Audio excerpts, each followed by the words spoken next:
I used to think my wife's jokes about my masculinity were just her way of being playful. I was wrong. They were a performance, and I was the unwitting star of a show designed to humiliate me, preparing an audience for what she was already doing behind my back. It's a bitter truth, one that makes all those nights of forced laughter and awkward smiles burn with a fresh kind of betrayal. I stood there, a willing fool, while she laid the groundwork for her escape, and I didn't see a single thing. Jenna and I met in college. We were that couple everyone envied. Always laughing, always together. We built a life that felt solid, brick by brick. A comfortable home, good careers, shared dreams of travel and family. We were best friends, lovers, partners. At least, that's what I believed for years. Her smile, her sharp wit. Those were the things I fell in love with. She could light up a room, and I loved being next to her, sharing that light. The jokes started subtly, harmless at first. A quick quip about my terrible poker face during a game night with friends. A playful jab about my questionable fashion choices when we were getting ready for a dinner out. I'd laugh along, maybe roll my eyes, thinking it was just her being Jenna. She was always quick-witted, and I admired that about her. Our close circle of friends, Mark and Sarah, and another couple, Mike and Chloe, were usually the audience. We'd get together most weekends, alternating houses. These were people we trusted, people who knew our history. So when Jenna started pushing the boundaries, I mostly brushed it off as inside jokes that had perhaps gone a little public. I figured they knew us well enough to understand it was all in good fun. One evening, at Mark and Sarah's place, the conversation turned to home improvement. I'd just spent a frustrating Saturday trying to fix a leaky faucet, and it had not gone well. Jenna, a glass of wine in hand, chuckled. "Oh, don't even get him started on plumbing," she said, looking around the room. "He's more of a, call a professional kind of guy. Let's just say his hands are better suited for other things." She winked, and everyone laughed. I forced a smile, feeling a blush creep up my neck. It was a little embarrassing, but I told myself she was just being teasing. She probably meant it as a compliment, in a roundabout way. The jokes, though, became more frequent, and a little more pointed. They started to chip away at things I held a quiet pride in. My job, for instance. I work as an accountant. It's not glamorous, but I'm good at it, and it provides well for us. Jenna started referring to it as my numbers game, or her husband's exciting world of spreadsheets. She'd say it with a slight roll of her eyes, a mock sigh. Mark would sometimes chime in with a comment about how he couldn't imagine anything more boring, and Jenna would agree, "Tell me about it." I started feeling a quiet resentment build. I'd try to talk to her about it later, when we were alone. "Hey honey," I'd say, "sometimes your jokes about my job feel a little dismissive, like you're making fun of it." She'd usually sigh, or brush it off. "Oh, come on, John. It's just banter. You're so sensitive. Nobody thinks anything of it." Or, "It's just my way of saying I love you, even if you do spend all day with a calculator." Her dismissiveness made me feel childish for even bringing it up, so I'd drop it, tell myself she was right, and try to be less sensitive. It wasn't just my job. It started to bleed into other areas. Our sex life, for example, never explicitly, but through innuendo. We were at Mike and Chloe's for a barbecue. The topic of sleep habits came up. Chloe mentioned Mike snored, and Mike joked about Chloe hogging the blankets. Jenna chimed in. "At least you know he's there, Chloe. Sometimes I wonder if John even makes a sound at night." She winked at the table. Everyone chuckled, some uncomfortably. I felt my face flush again, a familiar heat. It felt like she was implying I wasn't impactful in bed, or that I wasn't present. I hated it.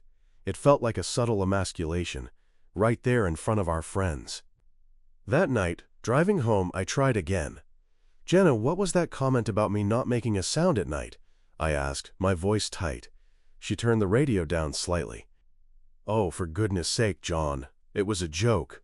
Lighten up. You're taking everything so seriously lately." She sounded annoyed, almost angry. "It just feels like you're making fun of me, in front of everyone," I pressed. "It's embarrassing." She stared out the window. "If you're embarrassed by my jokes, "Maybe you should try being a little less predictable," she muttered, just loud enough for me to hear. Then she turned the radio back up, effectively ending the conversation. That word, predictable, stung more than I let on. It burrowed under my skin. I started to notice that her patience with me seemed to be wearing thin in other ways, too. She'd spend more time on her phone, often walking into another room when a text came in.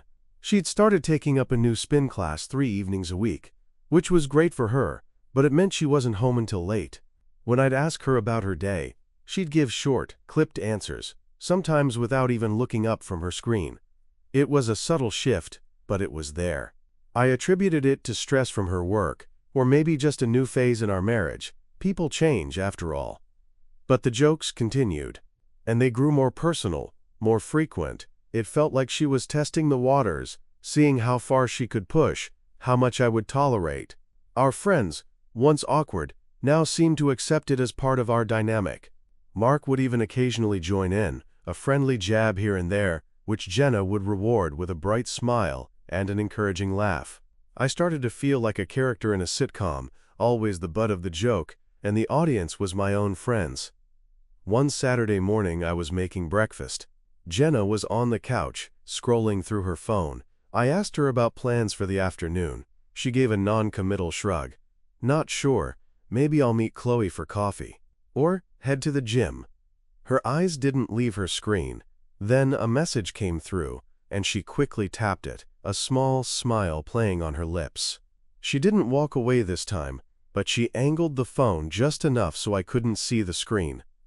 It was a fleeting moment, a flicker, but it caught my attention. It was the way she held it, almost possessively. Later that day, we were at Mark and Sarah's again, another casual get-together. The conversation drifted to camping and outdoor skills. I've never been much of an outdoorsman. I prefer a comfortable bed and a solid roof. Jenna, however, loved hiking in her younger days. "Oh, John would be absolutely useless in the wilderness," she declared, her eyes bright with amusement. "He'd probably get lost trying to find the tent. I'd have to bring a flare gun just to find him in our own backyard." Everyone laughed, including Mark, who clapped his knee. I felt a cold knot tighten in my stomach. It wasn't the joke itself. It was the way she said it, the genuine glee in her eyes, like she genuinely enjoyed belittling me. And then she added, almost as an afterthought, "If I ever went camping again, I'd definitely need someone more practical along." She glanced across the room, at Mark, who was still chuckling. He just gave her a knowing smile. That was the night it really hit me. It wasn't just playful banter anymore. It was an active dismissal of me, a public dissection of my perceived flaws, almost like an audition for someone else. I sat there, the laughter echoing around me, and for the first time, a dark, unsettling thought crept into my mind. Why was she so eager to make me look small? What was she trying to prove? Or worse, to whom? That unsettling thought from the party, the one about Jenna laying groundwork for something, it stuck with me. It wasn't just a fleeting suspicion, it burrowed deep. The next few weeks felt different, like living inside a slowly deflating balloon. The air was still there, but something vital was leaking out. Her jokes, which had always been a feature of our social life, now felt like a constant background hum of disrespect. They weren't just for parties anymore. We'd be out to dinner with Mike and Chloe, and she'd comment on my accountant's mind for ordering the same thing, or how I always found the most predictable parking spot. It was always delivered with a laugh, but the warmth was gone. Instead, there was this sharp edge, a sort of performative amusement that made my skin crawl. Chloe would sometimes try to interject, to soften the blow or change the subject, but Jenna would just power through, smiling brightly, almost daring me to react. And I rarely did. I just sat there, feeling the familiar sting. I tried to talk to her about it again. A few days after the party, I picked a quiet evening, no distractions. I started gently, saying, "Jenna, those jokes at the party, they really bothered me." She was scrolling through her phone, barely looking up. "Oh, don't be so sensitive, John," she said without an ounce of warmth. "It's just banter. Everyone knows you're a good sport." I pressed, It feels like more than banter sometimes. It feels like you're trying to make me look bad." Her eyes finally met mine, but they were cold. "Maybe," she said, her voice flat, "you are just a little too sensitive. Maybe you should work on that." And then she went back to her phone, the screen shielding her face, her thumb scrolling rhythmically. The conversation was over, not ended but dismissed. Her phone became a constant companion, an extension of her hand. She used to leave it lying around, face up, charging on the kitchen counter. Now it was always with her, often face down, or tucked away in her purse. If I walked into the room, she'd subtly shift it, or angle her body away. It was small, almost imperceptible, but I noticed. I'm an accountant. I notice patterns, anomalies. This was an anomaly. The spin class, which had started as a casual mention, quickly became a regular fixture in her schedule. 3 evenings a week, and then Saturday mornings. She'd leave earlier, stay later. "There's a great cafe near the studio," she explained. "I usually grab a juice and chat with some of the other girls." I pictured her, glowing and energetic, surrounded by new friends. And I was happy for her at first. But the details were always vague. "Which girls?" I'd ask. "Oh, just a few from the class. You wouldn't know them." It wasn't a lie, but it wasn't a complete picture either. One evening, she was late coming home from spin class. She'd usually text if she was going to be more than 15 minutes past her usual time. This time, nothing. I called, no answer. Texted, no reply. My mind went to all the usual places. Accident, phone died. But there was also that new, darker place. She finally walked in an hour late, looking flushed and a little disheveled. "Everything okay?" I asked, trying to keep my voice neutral. She brushed past me, heading straight for the bedroom. "Yeah, fine. Just grabbed dinner with Sarah. I thought I texted you."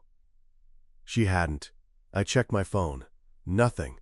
When I pointed it out, she just shrugged. Must have forgotten, or maybe it didn't go through. "My phone's been weird lately." She vanished into the bedroom, closing the door behind her. I found myself analyzing every interaction, every word, every gesture. It was exhausting. I tried to rationalize it. She's stressed from work. She's trying to get healthier. She's just going through a phase. But the rationalizations felt thin, transparent. They didn't explain the emotional chasm that was opening up between us. She was physically present, but emotionally she was miles away. When we did talk, it was mostly about logistics, chores, plans for the house. The easy intimacy, the shared laughter, the comfortable silences, they were all gone. Her appearance started to change too, not drastically, but noticeably. New workout clothes, better quality. Her hair seemed to be styled more carefully, even for just running errands. She wore a light, clean fragrance that I didn't recognize. Something new, not her usual perfume. It wasn't a bad thing, not at all, but it felt like she was dressing for someone, or for something, beyond our shared life. She used to dress up for us, for our dates, for our evenings out. Now it felt like her best effort was being deployed for her solo activities. The predictable jab at dinner echoed in my mind. She said it often. Predictable John, predictable job, predictable life. It wasn't just a joke. It was a judgment. It was as if she was broadcasting her discontent, not subtly, but with a megaphone. And the idea that she was doing this for an audience, for someone specific, wouldn't leave me alone. I kept coming back to Mark's knowing smile, the way he and Jenna had shared that moment at the party. He was charismatic, always had a story, always had an opinion. The opposite of predictable. One Saturday morning, Jenna announced she was meeting Sarah for brunch after her spin class. "Don't wait up," she said cheerfully, grabbing her keys. "We might go shopping afterwards." She hadn't been this enthusiastic about spending time with Sarah in months. In fact, she'd been complaining about Sarah being too needy just a few weeks prior. It struck me as odd, but I pushed it down. I was trying not to be sensitive. Later that afternoon, I ran into Mike at the grocery store. We were chatting, and he asked, "Did Jenna enjoy brunch with Chloe today?" I paused, a lump forming in my throat. "Chloe?" I asked, trying to sound casual. "Yeah, she mentioned she was meeting up with Chloe and Sarah. I guess Sarah probably suggested that new cafe she likes." Mike was oblivious to my internal spiraling. He was just making conversation. But Jenna had told me, "Transonly, transonly, transonly, transonly, transonly, transonly, transonly, transonly, transonly, transonly, transonly, transonly, transonly, transonly, transonly, transonly, transonly, transonly, transonly, transonly." It wasn't a huge lie, but it was a deliberate omission. Why? Why couldn't she just say, "I'm meeting Sarah and Chloe"? What was there to hide? I went home, the bag of groceries heavy in my hand, but my mind was heavier. That evening, Jenna was on her phone again, tucked into the corner of the sofa, fingers flying across the screen. I walked past, heading to the kitchen for a glass of water. Just as I passed, I caught a glimpse of her screen. A message notification popped up, momentarily overlaying the app she was using. It wasn't a name or a number. It was just a small, stylized icon, a tiny green plant, a sprout, maybe. I barely registered it before she quickly dismissed it and angled the phone away, but it burned into my memory. A green sprout. It meant nothing to me, and that in itself felt profoundly troubling. The tiny green sprout icon on Jenna's phone wouldn't leave my mind. It was so out of place, so specific, and completely meaningless to me. That evening, as I watched her scroll through her feeds, her face lit by the screen, I felt a knot tighten in my stomach. She seemed to exist in a world parallel to mine, one where I was just a background character. I tried to casually ask about her phone, about any new apps she was using, but she just shrugged, saying she was catching up on news, nothing interesting. Her dismissive tone, the way her eyes darted from the screen to mine and back again, only solidified my unease. I started watching her more closely, not in an obvious confrontational way, but from the periphery of my vision. I noticed she now kept her phone tucked into her pocket even when she was just moving from the living room to the kitchen, something she'd never done before. Before, it would be left on the counter, or charging in the open. Now it was an extension of her, always within reach, always guarded. I remembered her calling me predictable, and it stung, because I felt like I was living with a stranger whose every move I was trying to predict. One morning she left for her spin class earlier than usual. I heard her keys jingle, then the car pull out of the driveway. I waited a few minutes, then quietly went into the bedroom. Her phone was gone, of course, but I noticed her tablet was still on the nightstand. She rarely used it, usually preferring her phone. It was locked, but I knew her passcode, our anniversary. I hesitated for a long moment, my finger hovering over the screen. This felt wrong, a violation of trust, but the thought of that green sprout and the growing chasm between us pushed me forward. I entered the code. It unlocked. My heart hammered as I navigated through the apps. There were the usual social media platforms, news apps, streaming services. Nothing immediately jumped out. I checked her browser history, mostly shopping sites, recipes. Then I remembered the sprout. Could it be an app? I scrolled through her app drawer, looking for anything new, anything with a green plant icon. Nothing. Just as I was about to give up, feeling a fresh wave of shame for invading her privacy, I saw it. A small, almost translucent icon, nestled amongst a cluster of utility apps, was a tiny green leaf. It wasn't a sprout, exactly, but a single leaf, the kind you might see on a plant identification app, but the app's name below it was Viridian. I tapped it. It opened to a login screen, asking for a username and password. My blood ran cold. This wasn't some harmless plant identifier. The interface was too clean, too modern, the login prompt too prominent. It felt like a secure, private messaging app, or maybe even a dating app trying to mask its purpose. Viridian. The name itself sounded organic, natural, yet it was clearly designed for something hidden. I tried a few common passwords, but nothing worked. I quickly closed the app, locked the tablet, and returned it to the nightstand, my hands shaking. The initial violation I felt was now replaced by a chilling certainty that I was on the right track, and it wasn't good. The next few days were a blur of internal torment. The Viridian app haunted me. I tried to Google it discreetly, but Viridian app brought up a myriad of results, from financial institutions to niche gaming platforms. I couldn't pinpoint it. Jenna's phone was still a fortress. Her public jokes hadn't stopped either. One evening, at Mike and Chloe's house, Jenna was holding court again, this time recounting a story about me getting confused by a new smart home device. She exaggerated my fumbling attempts, turning me into a caricature, and everyone laughed. Mark was there, and I saw him catch her eye, a knowing smirk on his face. It was almost imperceptible, but it was there, a shared secret between them, a confirmation that they both saw me as the punchline. I remembered the camping trip comment about needing someone more practical. It clicked. Mark was known for his handyman skills, his outdoorsy hobbies. He was the antithesis of my accountant persona. Was that it? Was she performing for him? Making me look small, not just for her own amusement, but to elevate him? To justify something she was already pursuing? The thought was a bitter pill. Her jokes weren't just insults. They were a systematic dismantling of my character, an argument for why I wasn't enough. A few days later, I checked our joint credit card statements online.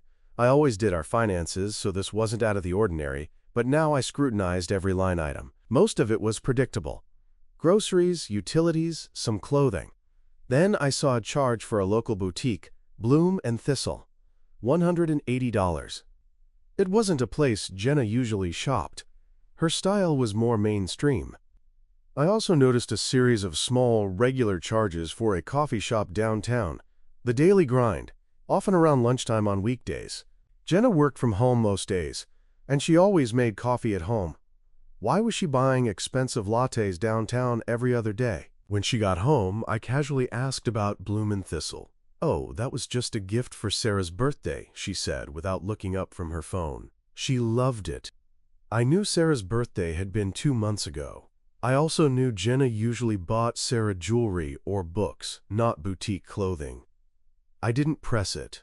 The lie, however small, was another thread in the tapestry of deception. The coffee charges I kept to myself. It was too small, too ambiguous to confront her about directly, without sounding paranoid, but it added to the growing list of inconsistencies. One afternoon, I decided to take a late lunch and run an errand downtown. I didn't tell Jenna. I parked a few blocks away from the Daily Grind and walked over, trying to appear nonchalant. It was a bustling place. I ordered a coffee and found a seat by the window, pretending to read emails on my phone. About 20 minutes later, I saw her. Jenna. She walked in, not alone, but with Mark. They were laughing, close, their shoulders almost touching. Jenna looked different from how she did at home. Her hair was down, styled carefully, not in her usual messy bun. She was wearing a new, fitted blouse I hadn't seen before. They ordered, then found a small, discreet table in the back corner. I couldn't hear what they were saying, but their body language spoke volumes. She leaned in when he spoke, her hand occasionally brushing his arm. He held her gaze, a comfortable intimacy in their shared smiles. It was too much. This wasn't a friendly coffee break. This was a date. The Bloom and Thistle charge flashed in my mind. Was it a gift for him? A new outfit to meet him? The Green Leaf app, the guarded phone, the sudden interest in a downtown coffee shop. It all coalesced into a single, devastating image. My wife, with Mark, in a quiet corner, sharing secrets and laughter that were never for me. I finished my coffee, the lukewarm liquid tasting like ash. I walked out, my chest tight, the bustling city suddenly a blur. I didn't confront her that day. What would I say? "I stalked you and saw you having coffee with a friend?" She would turn it back on me, call me insecure, controlling. She would dismiss it, just like she dismissed everything else. but the image of them, their easy intimacy, was seared into my mind. I went home, the house silent and empty. I sat on the sofa, numb, staring at the wall. The public humiliation, her jokes, her dismissiveness, they were all just noise, a smokescreen. The real story was happening in quiet coffee shops, behind guarded phones, under the guise of friendship. I felt like a fool, a supporting actor in my own life, watching the main characters fall in love. The realization brought a cold, hard clarity, but also an agonizing fear of what else I was about to discover. The numbness lasted for a day, maybe two. It was a shield, protecting me from the full impact of what I'd seen. But underneath it, the fear pulsed, cold and sharp.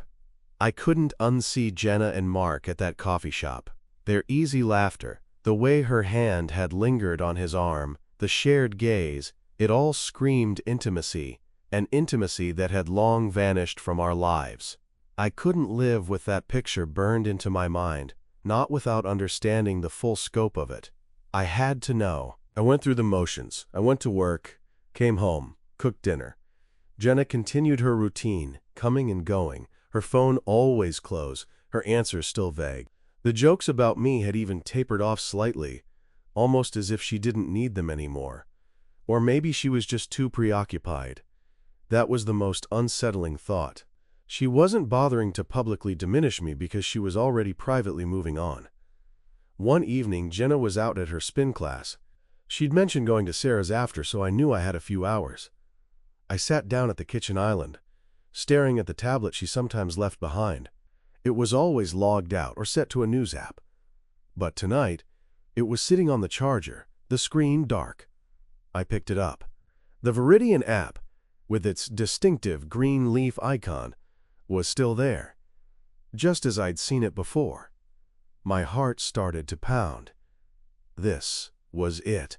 This was the moment I had been dreading and simultaneously seeking. I had always known her password for the tablet. A few years ago she'd changed it, but not completely. It was our anniversary date, followed by a pet's name. A quick mental run-through of our various pets over the years. And a couple of tries, and the screen flashed open. My breath caught in my throat. It wasn't a dating app, not in the traditional sense. But it was worse. It was a highly encrypted messaging platform, often used by people who needed absolute discretion. And there, at the top of the chat list, was Mark's name. His profile picture was a blurry shot of him hiking, looking rugged and adventurous. Everything Jenna had been hinting I wasn't. I opened the chat. The first few messages were innocuous, about work projects. Then they shifted. Can't wait for our coffee tomorrow. Needed that laugh. You always know how to brighten my day, Mark. Thanks for understanding, you really get it. My eyes scanned quickly, my blood turning to ice. They weren't just colleagues. They were sharing details about their lives, their frustrations, their dreams, things we used to talk about, things we hadn't talked about in years. Then I saw it. A message from Jenna, dated 3 weeks prior. Wish I could be with you right now, this house feels so suffocating. John just doesn't understand. Followed by Mark's reply, soon my love, soon, we'll make our own escape. And then, a series of heart emojis and what looked like plans for an upcoming weekend. Not just coffee, not just dinners, a weekend. My hands started to shake. My love, escape. It wasn't just flirting or an emotional affair. This was a relationship, fully formed and actively planned. The jokes, the dismissiveness, the public humiliation, it all clicked into place. She wasn't just broadcasting her unhappiness. She was justifying her actions, painting me as the bad guy, the inadequate husband. So her escape would seem more understandable, even deserved, to anyone who might question her. She was clearing the decks, making room for Mark. I closed the tablet, gently placing it back on the charger. My mind was a whirlwind of anger, pain, and a profound sense of loss. The marriage I thought we had, the one I'd been trying to salvage, was already over. It had been over for a while, perhaps even before Mark entered the picture. She had just been waiting for her moment, for her excuse, for her audience. When Jenna walked through the door an hour later, she looked tired but satisfied. "Hey," she said, dropping her bag by the door. "Long day." She didn't look at me, heading straight for the fridge. "We need to talk," I said, my voice surprisingly steady. She sighed, a familiar, impatient sound. "Can it wait, John? I'm exhausted." "No," I said, a new firmness in my tone that made her pause. She turned, her eyes narrowed slightly, picking up on the shift in my demeanor. "What's wrong?" she asked, a hint of defensiveness already creeping into her voice. "You called our house suffocating," I stated, watching her face carefully. Her eyes widened, a flicker of panic, quickly masked by confusion. "What are you talking about?" "And you told Mark you wished you could be with him, that he understood you, and he called you, my love." I watched the color drain from her face. I don't know what you're talking about," she stammered, her gaze darting around the room, avoiding mine, her hands clenched by her sides. "The Viridian app, Jenna. On your tablet. I saw the messages. I saw the plans for the weekend." I kept my voice low, calm, but each word was a hammer blow. She stood there, frozen, the mask completely dropped. All the pretense, all the dismissiveness, all the calculated indifference dissolved, leaving behind a raw, trapped expression. "How dare you go through my private things?" she finally spat, trying to rally, trying to shift the blame. It was a weak attempt. "How dare you betray me?" I shot back, the control starting to fray at the edges. "How dare you make me out to be a fool in front of our friends, all while you were planning your escape with someone else?" She flinched at that. The public humiliation. The jokes. She knew exactly what I was referring to. For a moment, she just stared at me, then her shoulders slumped. The fight left her. It's not what you think," she whispered, but her voice lacked conviction. "Isn't it?" I asked, my voice rising a little. "Because it looks exactly like what I think. It looks like you've been having an affair, Jenna. And it looks like you've been using me as the punchline for your entire exit strategy." She started to cry then, quiet, desperate tears. "I didn't mean for any of this to happen," she choked out. I was so unhappy." "Unhappy?" I repeated, a bitter laugh escaping me. "And your solution was to lie, cheat, and systematically dismantle my dignity? Did it ever occur to you to talk to me? To say you were unhappy instead of telling Mark you wanted to escape?" She shook her head, unable to meet my gaze. "I tried," she mumbled, "but you never listened." "I listened every time you made a joke about my job, my body, our sex life," I retorted, the resentment bubbling over. "I listened to every public jab, every cutting remark, every time you dismissed my feelings as me being too sensitive. I was listening, Jenna. I just didn't understand that you weren't just being cruel, you were being strategic." The silence in the kitchen was deafening, broken only by her soft sobs. There was nothing more to say, no more denying, no more pretending. The truth was out, ugly and undeniable. We talked for hours that night, or rather I talked, and she offered weak apologies and self-pitying justifications. She admitted to the affair with Mark, claiming it started emotionally and then escalated. She said she felt trapped and misunderstood. Every excuse was a dagger. She confirmed the weekend plans, though she swore they hadn't gone yet. The house felt like a tomb. By morning the decision was clear. There was no coming back from this. The betrayal was too deep, the deception too calculated. It wasn't just the affair. It was the entire performance leading up to it, the way she had chipped away at me, piece by painful piece for months, preparing the ground for her own departure. She hadn't just broken my heart. She had systematically tried to break my spirit. A week later I moved into a temporary apartment. The legal process was underway, quiet and cold, much like our final conversations. Our friends were shocked, of course. Some tried to mediate, but there was nothing to mediate. The foundation of our marriage had been systematically destroyed by her own hand. brick by brick, joke by joke. Jenna tried to maintain a semblance of normalcy with our social circle, but the truth, once exposed, had a way of seeping out. I heard whispers, saw the knowing glances, the uncomfortable silences. Her laughter, once so bright and captivating, now sounded hollow to me, a painful echo of the jokes she'd made at my expense. I stopped blaming myself for being too sensitive or predictable. I understood now that those weren't flaws in me, they were convenient narratives for her.